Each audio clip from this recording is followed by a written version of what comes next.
Il existe un moment terrifiant qui arrive avant les plus grands changements spirituels dans la vie d'une personne. Un moment que personne ne t'a préparé à vivre. Un moment où tu regardes autour de toi et tu réalises que tout ce sur quoi tu t'appuyais est en train de disparaître. Pas une chose, pas deux, tout en même temps, comme si l'univers avait décidé, sans te demander ton avis, de tout retirer d'un coup. Des relations se terminent, des gens que tu aimais disparaissent sans explication. Ton travail commence à peser différemment. Ton esprit devient tellement épuisé que tu arrives à peine à former une pensée cohérente le matin. Et à un moment donné, dans le silence de ta chambre, à 3 heures du matin, tu regardes le plafond et tu te demandes « Est-ce que Dieu m'a vraiment oublié ?» Mais et si ce moment précis était justement le signe que le processus a commencé? Et si ce que tu appelles ta pire période était en réalité le début de la plus grande transformation de ta vie? Reste jusqu'à la fin, parce que ce que je vais te dire va changer complètement la façon dont tu regardes ce que tu es en train de traverser. Avant d'aller plus loin, je veux que tu fasses quelque chose. Je veux que tu penses à ta vie ces 6 derniers mois. Est-ce que quelque chose a changé que tu n'avais pas prévu? Est-ce qu'une relation importante s'est terminée ou refroidie sans que tu comprennes vraiment pourquoi? Est-ce que tu te sens épuisé d'une façon que le sommeil ne répare pas? Est-ce que tu as cette sensation étrange d'être entre deux mondes, celui d'avant qui n'existe plus et celui d'après qui n'est pas encore arrivé? Si tu as répondu oui à une seule de ces questions, cette vidéo a été faite pour toi. Parce que ce que tu es en train de vivre a un nom. Et ce nom n'est pas échec, ce nom n'est pas malédiction, ce nom n'est pas abandon. Ce nom, c'est préparation. Peut-être que ta vie a complètement basculé ces derniers mois et tu n'arrives pas à comprendre pourquoi. Peut-être que tu portes une fatigue qui n'est pas physique, c'est une fatigue de l'âme. Ce genre d'épuisement que le sommeil ne résout pas, que les vacances ne soulagent pas, que les distractions n'effacent pas. Tu peux être entouré de gens et te sentir complètement seul. Tu peux rire à une soirée et rentrer chez toi avec un vide dans la poitrine que tu n'arrives même pas à expliquer. Peut-être que tu perds des gens, pas d'un coup, petit à petit.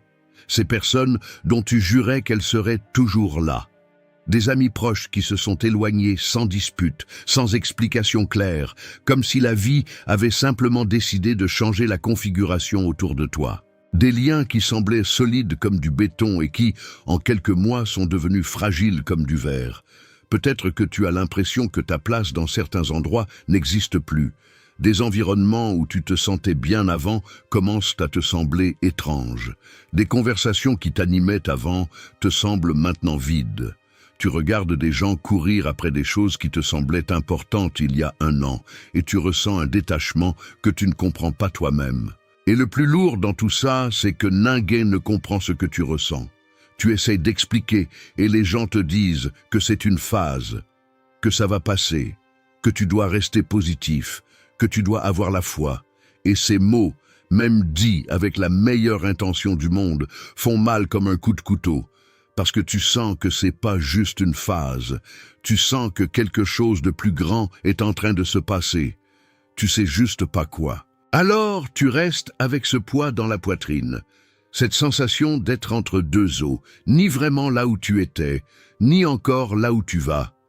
Et dans cet entre-deux, tu doutes de toi, de tes choix, et parfois même de Dieu.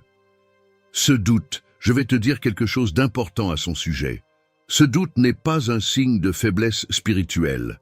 C'est le signe que tu es assez vivant pour ressentir le poids de ce que tu traverses. Les gens qui ne doutent jamais ne grandissent jamais, vraiment. La foi la plus profonde n'est pas celle qui n'a jamais été testée. C'est celle qui a été mise à feu, qui a brûlé et qui a tenu quand même. La plupart des gens, quand ils arrivent à ce point, font une erreur fatale. Ils concluent que quelque chose ne va pas, qu'ils ont fait un faux pas, qu'ils ont raté une décision importante, qu'ils ont déçu Dieu d'une façon ou d'une autre. Et là commence un cycle cruel et épuisant. La culpabilité se mélange à la douleur amplifie le doute et le doute commence à ronger la foi de l'intérieur. Mais il y a quelque chose que presque personne ne te dit sur la spiritualité. quelque chose que les textes anciens montrent avec une clarté déconcertante, mais que la culture moderne a complètement oublié de transmettre. Les plus grands moments de transformation de l'histoire n'ont pas commencé par des bénédictions visibles. Ils ont commencé par un effondrement. Joseph était le fils préféré de son père. Il avait des rêves, une vision, un appel clair sur sa vie. Et qu'est-ce qui s'est passé ensuite? Ses propres frères l'ont vendu comme esclave. Il a été emprisonné injustement. Il a été oublié, abandonné, effacé. Et pendant des années, de l'extérieur, sa vie ressemblait à un désastre total. Mais chaque trahison, chaque prison, chaque porte fermée l'amenait exactement là où il devait être pour accomplir ce pourquoi il était né. David avait été oint roi d'Israël. Il avait reçu la promesse. Et qu'est-ce qui s'est passé ensuite? Il a été pourchassé dans le désert comme un fugitif. Il a dormi dans des grottes. Il a failli mourir plusieurs fois. De l'extérieur, ça ressemblait à quoi? À l'histoire de quelqu'un que Dieu avait choisi puis abandonné. Mais en réalité, chaque nuit dans le désert était une formation que le trône exigeait. Job a tout perdu en une seule journée. Sa famille, ses biens, sa santé, sa réputation, tout.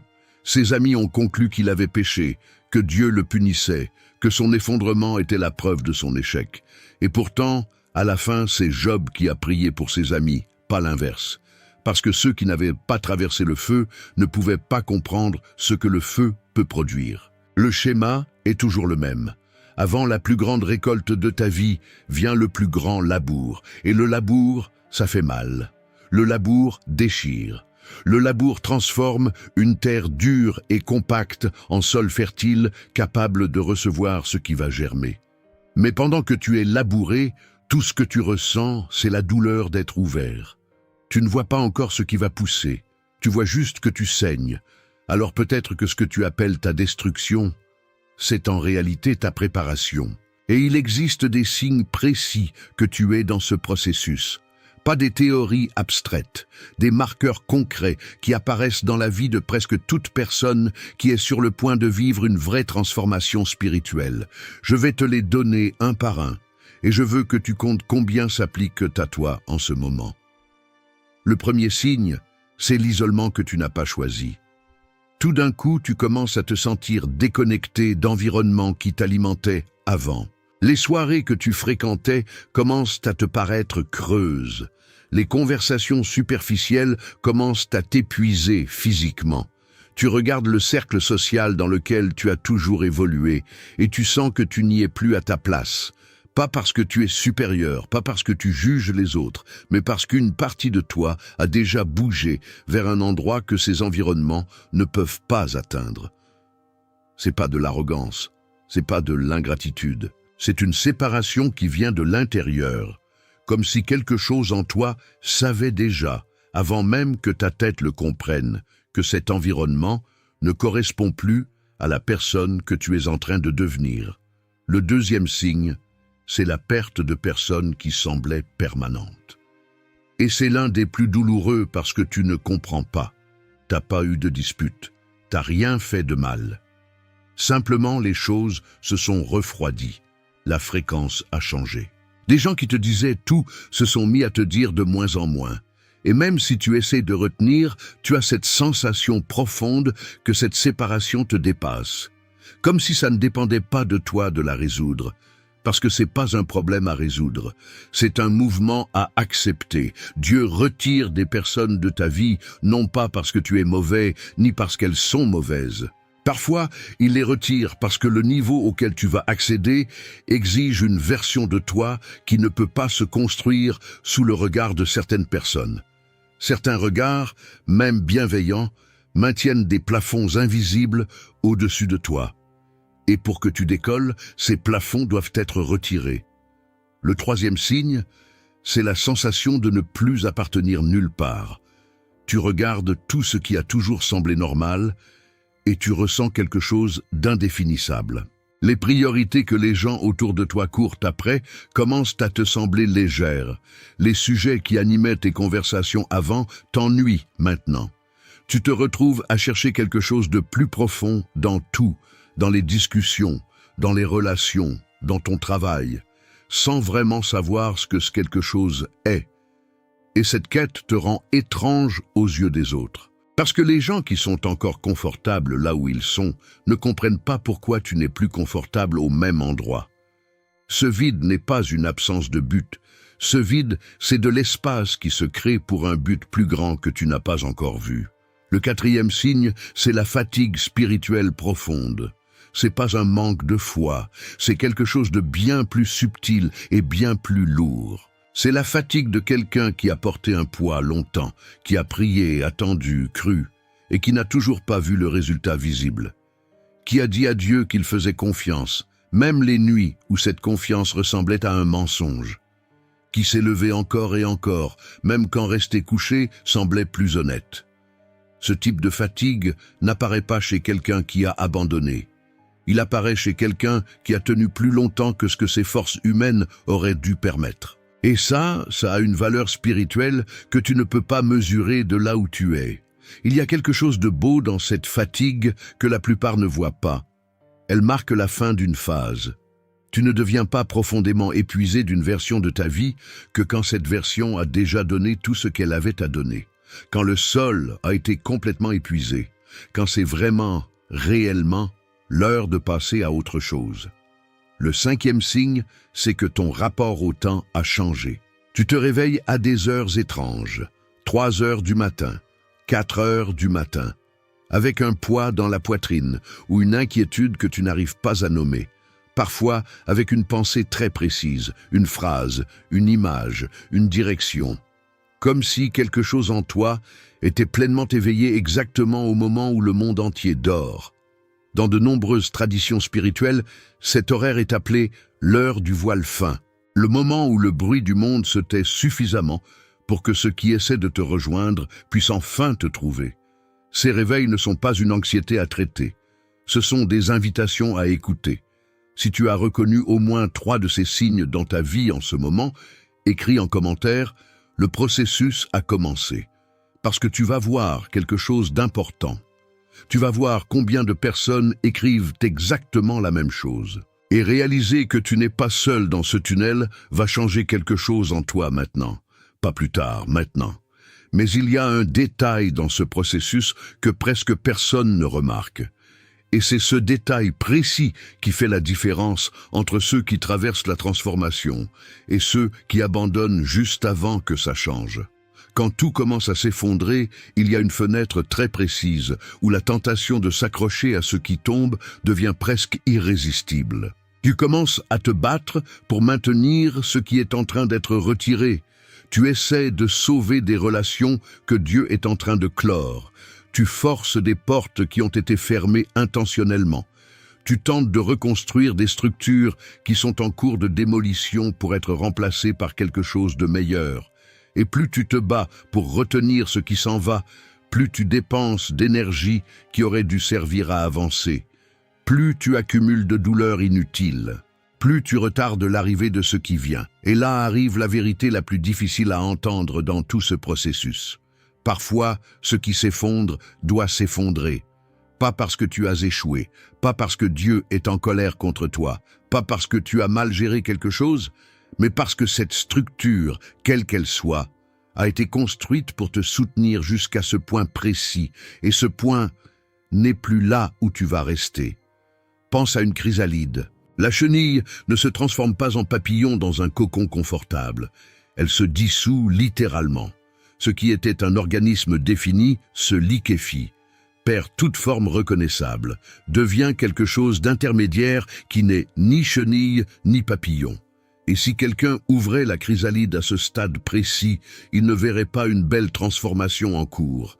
Il verrait quelque chose qui ressemblerait à une destruction totale. C'est exactement comme ça que ça se passe de l'intérieur quand Dieu est en train de te transformer. Tu es dans la chrysalide. Tu as perdu la forme que tu avais. Tu n'as pas encore pris la forme que tu vas avoir. Et depuis l'intérieur de cet entre-deux, tout ce que tu vois, c'est que tu n'es plus ce que tu étais. Ce que tu ne vois pas encore, c'est ce que tu es en train de devenir. Et maintenant, je veux te parler directement. Toi qui es arrivé jusqu'ici, tu n'es pas tombé sur cette vidéo par hasard. Ça n'existe pas, le hasard, pour les gens dans ton état en ce moment. Les personnes qui vont bien dans leur vie ne cliquent pas sur ce titre. Celui qui clique sur une vidéo qui s'appelle « Tout commence à s'effondrer d'abord », c'est celui qui ressent exactement ça, maintenant, dans sa vraie vie. Alors laisse-moi te dire quelque chose que personne ne t'a peut-être jamais dit avec suffisamment de clarté et suffisamment de force. Ce que tu ressens en ce moment n'est pas un signe d'abandon, c'est un signe d'élection. Dieu ne prépare pas celui qui est à l'arrêt, il prépare celui qui va être mis en mouvement. Et une vraie préparation, pas une préparation de surface, pas une préparation cosmétique, mais une préparation qui change un destin, n'est jamais confortable. Elle n'est jamais belle de l'extérieur. Elle a l'air d'un échec pour ceux qui regardent de dehors. Elle a l'air d'une erreur pour ceux qui ne savent pas ce qui se passe à l'intérieur. Mais toi, tu sais que quelque chose se passe à l'intérieur. Tu le sens. Cette sensation que ton histoire n'est pas terminée, même quand tout autour de toi semble se terminer. Cette flamme que tu n'arrives pas à éteindre, même quand tu n'as plus d'énergie pour souffler dessus. Cette voix basse et persistante qui continue à dire qu'il y a quelque chose de plus grand qui arrive, même quand tous les signes extérieurs pointent dans le sens contraire. Ce n'est pas de l'illusion, ce n'est pas du déni, c'est l'esprit en toi qui reconnaît le processus avant que ta tête arrive à le formuler. C'est quelque chose de plus profond que ta douleur, qui sait déjà ce que ta douleur ne te laisse pas encore voir. Peut-être que Dieu est en train de retirer tout ce qui ne fait plus partie de la personne que tu es sur le point de devenir. Lis cette phrase encore une fois.